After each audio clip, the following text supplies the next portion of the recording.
안녕하십니까. 근래 들어서 가장 뜨겁다라고 볼 수 있는 이제 그 테마군이죠. 그러니까 테마군 중에서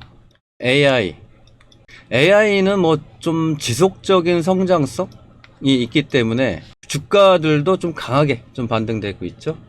그리고 원전 같은 경우 이제 트럼프 대통령이 또 한마디 하면서 또 급등 모습도 연출되고 있고.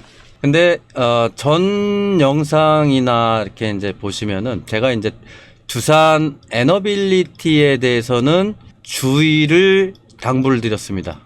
근데 왜 보선 파트를 거졌냐고. 야, 앞뒤가 안 맞잖아. 그죠? 앞뒤 말이 안 맞잖아. 원전 주의하라며. 근데 원전 주의하라는 게 아니고 원전에 대해서는 성장성이 좋기 때문에 성장성? 소개는 해드렸고 좋다, 나쁘진 않다. 근데 지금 현재 주가가 너무 급등해 있기 때문에 그거 주의하라고 말씀드리는 거예요. 근데 안 올랐잖아. 근데 보성 파워텍은요. 그쵸? 미래를 짓다. 이 멋진 제목처럼 오늘은 이제 원자력, 전력 설비, 신재생에너지 이 세 가지의 테마의 수혜를 볼 수 있는 보성 파워텍. 자, 보성 파워텍, 물론 오르비텍도 있고, 한전산업도 있겠죠. 한전산업이 실질적인 대장이지만, 오르비텍도 있고, 우진도 있고, 그 다음에 우리기술도 있죠. 자, 우리기술 같은 경우에는 아침에도 제가 급등이 나왔어요. 그래서 AS로 5분짜리 영상, 5분짜리 하나 올려드렸죠. 빠르게 이제 찍어서 올리긴 했는데, 좀 시간이 걸렸어요. 그래도 지난번부터 이제 추천을 해드렸고, 우리 기술 같은 경우는 못 먹어도 고였었죠. 그래서 한 20% 정도 나왔을 것 같긴 한데, 자, 근데 왜 보성파텍은 안 가냔 말이에요. 그죠. 매집이 덜 됐거나 세력들이 그러지 않았을까. 쭉 올라가면 쭉 개인들 물린 물량이 많아서 아마 좀 내려오는 것 같은데, 그래서 오늘은 보성 파워텍으로 영상에 말미에 목표가, 손절가 말씀드리면서 진행하도록 하겠습니다. 자, 실적, 기업 개요, 송전 철탑, 변압기, 차단기, 개폐기, 핵심 부품, 그리고 변압기는 변압기 생산, 송전탑 제조를 하고 있고. 자, 앞으로 어떻게 투자를 해야 될까? 저는 항상 말씀드리지만은 주가는 뭡니까? 수급. 자, 재료는 계속 많죠? 그러면 수급. 그리고 재료. 자, 재료는 지속적으로 나오고 있기 때문에 재료는 무궁무진하게 나오고 있다. 근데 중요한 건 그동안 주가가 못 갔다라는 거는 수급적인 요인이 좀 부족했다라고 볼 수 있겠죠. 근데 대장은 바뀐다. 원전주 얘기하면 보성 파워텍을 뺄 수가 없습니다. 여러분들 두산 에너빌리티만 원전주 아니에요. 물론 실적이 훨씬 좋긴 하지만 주가는 수급이에요. 수급. 수급으로 가는 보성 파워텍.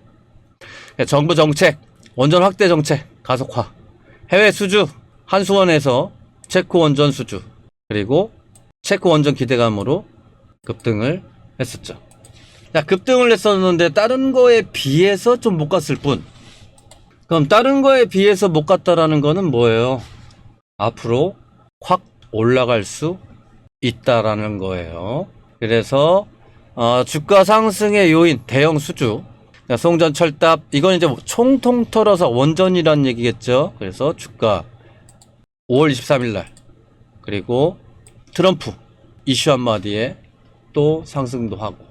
그렇기 때문에 우리는 성장이 중요하긴 하지만 테마주들은 테마일 뿐이다. 테마주는 테마주다. 주가가 반등이 강하게 나올 때는 이미 선반영이다. 실적으로 반영되려면 세월이야, 세월. 언젠지도 몰라. 예를 들어서 체코 원전 수주를 했어요. 그럼 체코 원전을 짓는 데까지는 시간이 걸릴 거 아니에요. 그러면 걔네들이 한 방에 돈 다 줘요? 아니잖아요. 나눠서 주는 거잖아요, 결국. 그러면은 주가가 이미 이렇게 급등해 있는데 여기서 산다고? 그거는 아니올시다. 성장주 재평가, 신재생에너지 사업 확대로 시장에서 성장주로 재평가받으며 투자자들의 관심이 증가하고 있다. 그리고 정책 수혜, 정책 확대로 인한 직접적인 수혜 가능성이 조금 높다라는 거죠. 그리고 기업 가치 상승, 당연히 수주를 받고 실적이 올라가면, 영업이익이 늘어나면 당연히 기업 가치가 상승하는 요인이 되겠죠. 실적을 한번 보면은 23년도 영업이익 적자, 영업이익률 6%, 뭐 6%가 높은 건 아니에요.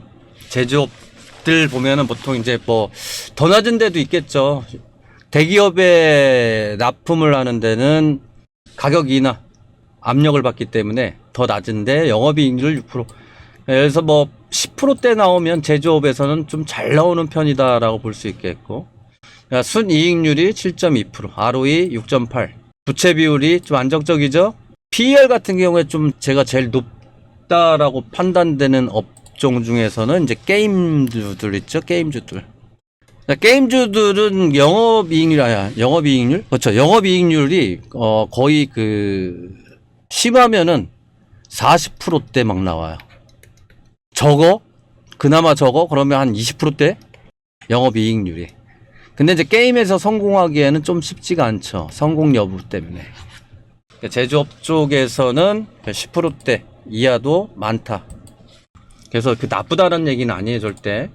근데 대부분 이제 이 보선 파워텍 같은 경우, 우리기술, 보선 파워텍, 우리기술, 우진, 뭐 이런 등 원전 관련주들에 급등하는 애들은 전부 다 테마주로 보고 대응을 했다는 거예요.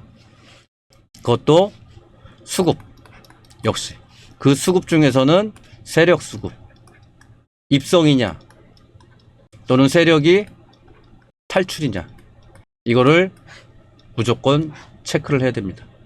그러니까 신재생 에너지도 관련주들도 지금 상승 좀 했죠? 꽤 많이 했어요.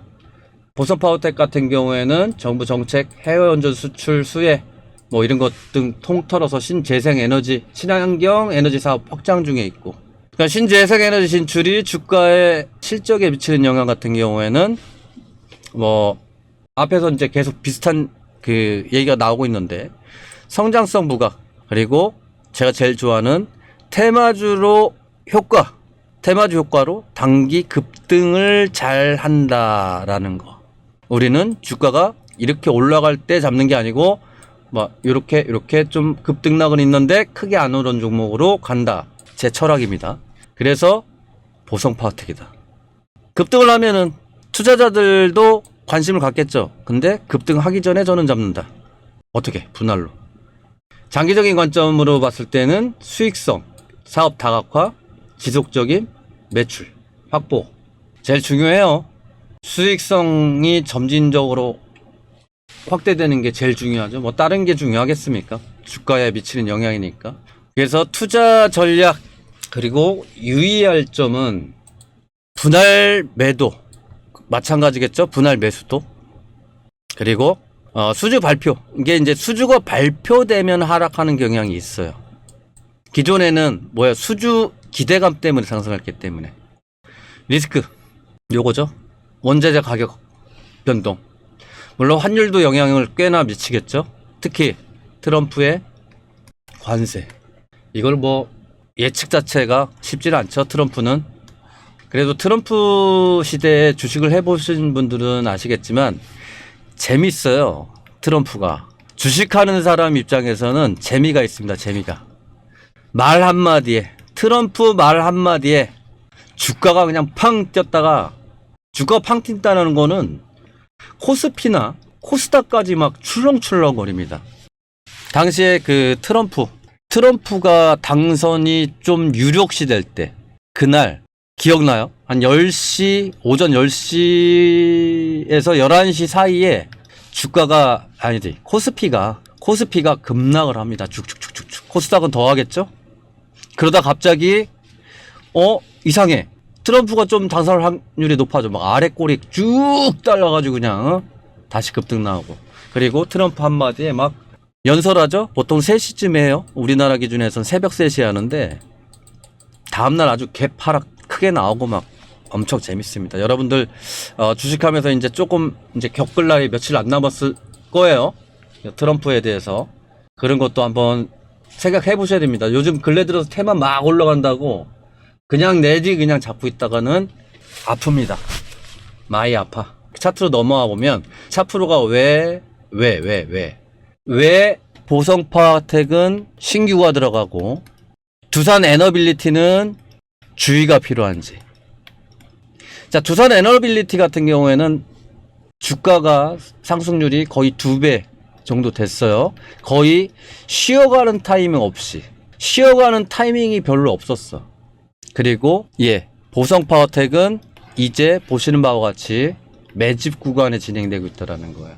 그러면 다음에 수주에 관한 무언 뉴스가 하나 나오면 분명히 보성파워텍은 급등할 가능성이 높다라는 겁니다. 자, 그러면 두산 에너빌티 차트 잠깐만 보고 갈게요. 자, 어때요? 21,000원에서 2만원에서 그렇죠. 21,000원에서 지금 56,300원이에요. 단순하게 보면 그냥 2배 갔다가 2배 좀 안 되죠. 근데 이제 2배 가까이 갔기 때문에 좀 주의가 필요하다라는 취지로 말씀드리고, 또 오해하실까봐 말씀드리는데 나쁜 거 아니에요. 자, 오늘도 보시면 이제 5%까지 하락했다. 저가 매수세 들어왔죠. 저게 저가 매수세 들어왔다고 무조건 좋은 게 아닙니다. 그리고 두산 에너빌리티 같은 경우에는 이제 뭡니까 이거 넥스트 트레이드 8시에 개장을 하죠. 예. 그리고 마감도 늦게 끝나고 장 8시에 개장할 때 보면 이렇게 또 올라가요, 계속. 그리고 장 마감할 때 장 마감 보면은 8시 개인들이 좀 놀이터가 돼버린, 그래서 좀 주의가 필요한 부분. 근데 보성파워텍 마찬가지예요. 넥스트 트레이드인데 넥스트 장 마감 시간 이후에 얘기하는 거겠죠, 국내 시장. 자, 그러면 보성파워텍에서 빠르게 진행해 봅니다. 상장 주식수가 5천만 주, 4,900만 주입니다. 자, 이건 세력 물량 체크입니다. 세력 물량 체크해 봅니다. 물량. 자, 4,900만 주. 그리고 대주주 물량 한번 봅니다. 대주주 물량 어디 갔습니까? 기업 분석에 들어가서 대주주 물량 700만 주에 40만 주. 그냥 800만 주 잡겠습니다. 800만 주. 그래서 유통 주식 수 4,100만 주. 그러면 이게 곱하기 현재가 얼마입니까? 3,200원. 4312. 1,200억에 한 1,500억 정도 되겠네요. 전일 기준에서 1,500억 정도 되네요. 그쵸. 전일 기준에서.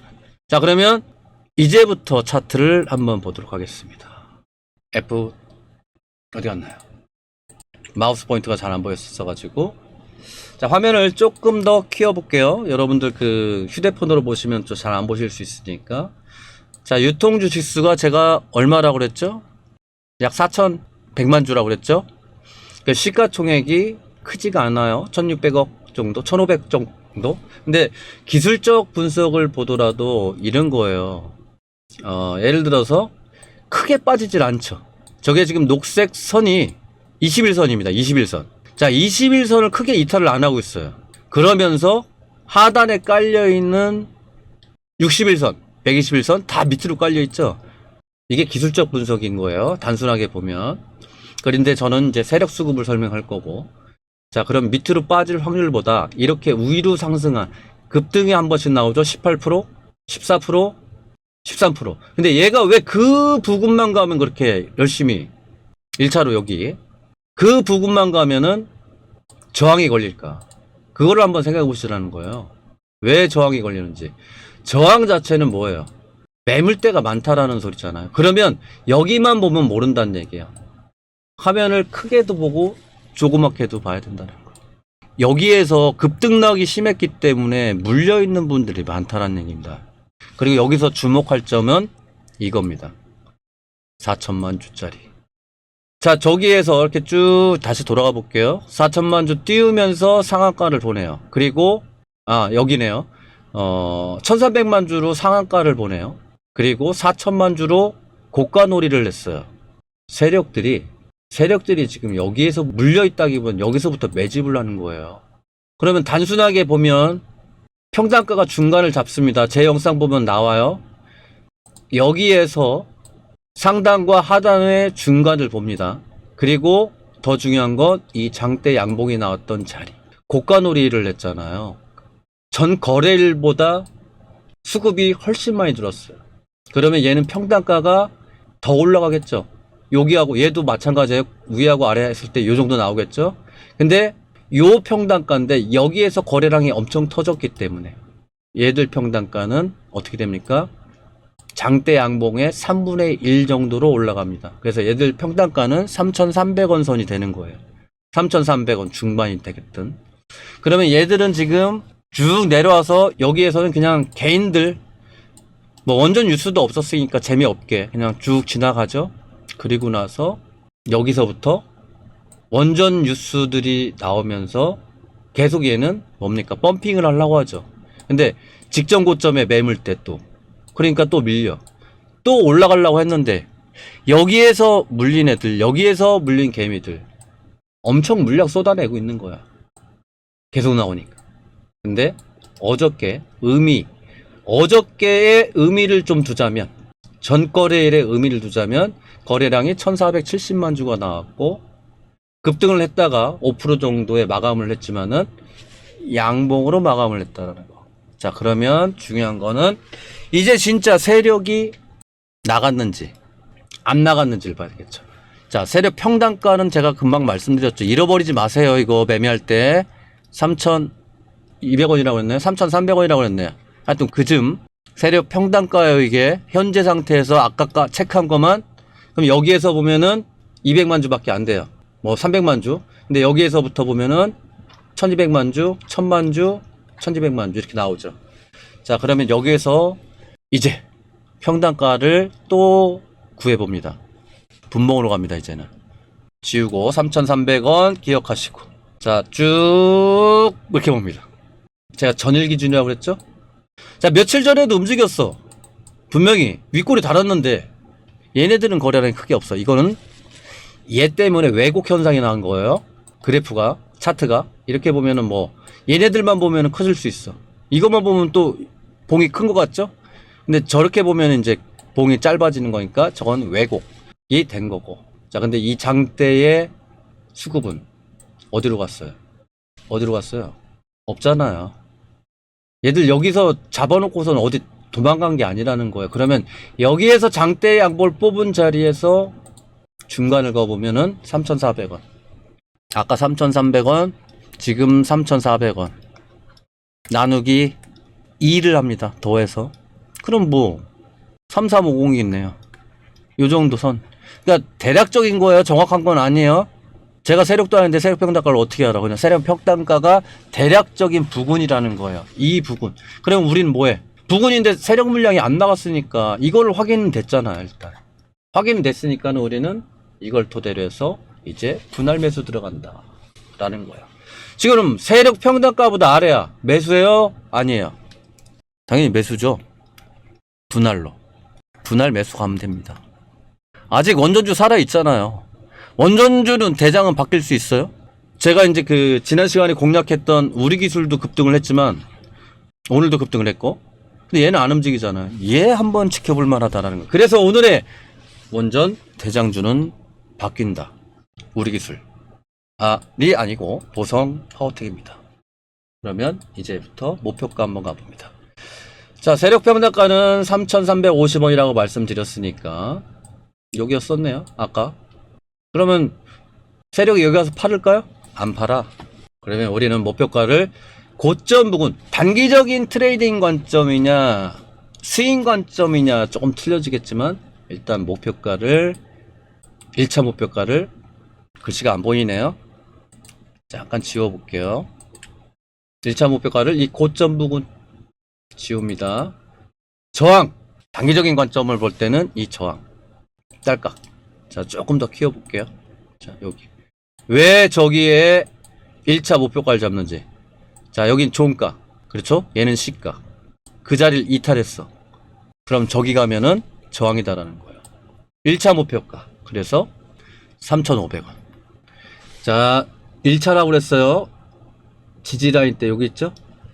분할 3,150원 까지. 여기가 2차가 되겠죠? 1차는 요걸 거고 그리고 목표가는 3,500원이 됩니다. 2차 목표가는 장중에 급등의 모습을 보여주면 바로바로 찍어서 편집 없이 빠르게 대응할 수 있게 영상으로 드릴 건데, 구독이나 뭐 그러니까 좋아요 뭐 해도 되고, 구독은 그래도 해 놓으셔야 목표가를 빠르게 아니면 장중에 빠르게 대응할 수 있겠죠. 결론입니다. 단기 이슈는 빠르게, 스피드. 우리는 스피드죠. 날도 더워 죽겠는데 스피드 있게, 빠르고 짧고 굵게. 자, 오늘 영상 여기까지 마치고 다음 영상으로 찾아뵙도록 하겠습니다. 남은 시간 잘 보내시고 이만 물러가 보도록 하겠습니다. 감사합니다.